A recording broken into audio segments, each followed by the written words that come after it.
আমাদের কাছ থেকে প্রত্যাশার জায়গা হচ্ছে নির্বাচন কমিশনের গুরুত্বপূর্ণ কতগুলো মৌলিক কাজ আছে।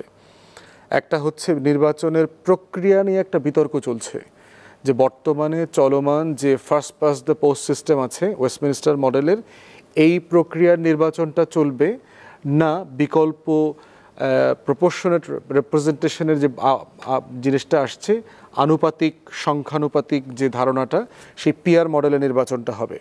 তো সেক্ষেত্রে এই প্রক্রিয়ার ব্যাপারটাতে তাদেরকে একটা পজিশন নিতে হবে। দ্বিতীয়ত হচ্ছে ইভিএম স্বচ্ছ ব্যালট নিয়ে দুইটা ভিন্ন ভিন্ন খুব স্ট্রং মত আছে, এই বিষয়টা নিয়ে স্টেক হোল্ডারদের সাথে তাদেরকে কথা বলে নিতে হবে। তৃতীয়ত হচ্ছে নির্বাচন সংক্রান্ত যে আইন আছে, কাঠামো আছে, সেই কাঠামোটা আসলে কোথায় কোথায় পরিবর্তন করা দরকার একটা স্বচ্ছ গ্রহণযোগ্য নির্বাচন করবার জন্য, সেটা তাদেরকে ভাবতে হবে। চতুর্থত হচ্ছে যে আপনার ভোটার তালিকা একটা হিউজ কাজ, 12 কোটি 10 লাখের বেশি ভোটার আছে, এর সাথে হয়তো কয়েক কোটি যোগ বিয়োগ হবে, কারণ হচ্ছে প্রচুর ভুয়া ভোটার আছে। যেমন নতুন তরুণদের ভিতর থেকে একটা বড় জনগোষ্ঠী গণ অভ্যুত্থানের পরে যারা ভোটার হবেন, এই জনগোষ্ঠীকে এখানে ইনক্লুড করতে হবে।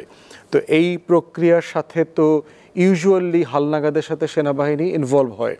তো এখন আমাদের সশস্ত্র বাহিনীর টোটাল ডেপ্লয়মেন্ট ক্যাপাসিটি কিন্তু পুলিশিংয়ের কাজে ব্যয় হচ্ছে। তাহলে সেক্ষেত্রে তাদেরকে কিভাবে নির্বাচনের কাজে, ভোটার তালিকা হালনাগাদ করবার কাজে এঙ্গেজ করা যাবে, সেই জায়গাটা ভেবে দেখা দরকার। ভোটার তালিকা অথবা এনআইডি যে আলাদা কার্ড আছে, এটা কিন্তু আপনার একসাথে করে ফেলার কথা, কিন্তু বহু বছর থেকে আমরা স্মার্ট কার্ড পাচ্ছি না। তো যেহেতু এটা ইলেকশন কমিশনের অধীনে, তার এই অ্যাডমিনিস্ট্রেশনটা মোকাবেলা করতে হবে তাকে। এরপরে তার একটা চ্যালেঞ্জ আছে হচ্ছে যে আপনার যেটা আমরা বারবার বলছি, যে এই যে 12 কোটি 10 লাখ মানুষকে আমরা ভোটার বলছি, তারা আসলে চিন্তায় ভোটার কিনা। তাদেরকে যদি আমরা চিন্তায় ভোটার করতে না পারি, তাহলে সংখ্যায় ভোটাররা কিন্তু কেনাবেচা হয়ে যাবে। তারা বিকাশে কেনাবেচা হবে, তারা নগদে কেনাবেচা হবে, তারা ফুসপানি, বিড়ি, সিগারেট, পানে কেনাবেচা হবে, তারা বিরানি, অটোতে যাওয়া আসায় কেনাবেচা হবে, তারা বিভিন্ন বংশীয় রাজনীতি, পুরাতন আমলের অতীত রাজনীতি, এই রাজনীতিতে কেনাবেচা হবে।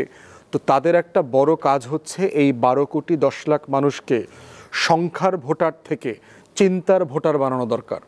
যে এইটা হচ্ছে একটা মৌলিক পরিবর্তনের জায়গা, যে আদারওয়াইজ এই যে পলিটিক্যাল ল্যান্ডস্কেপের জন্য বারবার আমাদেরকে লড়াই করতে হচ্ছে, সংগ্রাম করতে হচ্ছে, এটা আবার করতে হবে, কেনাবেচার রাজনীতি আবার ফিরে আসবে।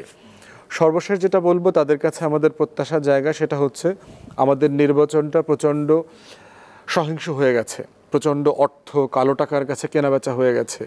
অতএব আমাদের নির্বাচনের ক্যাম্পেইন মডেলটাকে কিভাবে কেন্দ্রীভূত করা যেতে পারে, কিছু কমন মোড অফ ইলেকশন ক্যাম্পেইনে আসতে হবে, যেটা করতে পারলে আমরা ইলেকশনটাকে সস্তা করতে পারবো।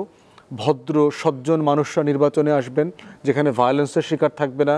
10,000 টাকা, 20,000 টাকা, 50,000 টাকা দিয়ে একটা ইলেকশন করা যাবে। এই রকম একটা মডেল ক্যাম্পেইনে আমাদেরকে আসতে হবে। এই প্রত্যেকটা বিষয়কে নিয়েই হচ্ছে স্টেক হোল্ডার মিটিং দরকার নির্বাচন কমিশনার।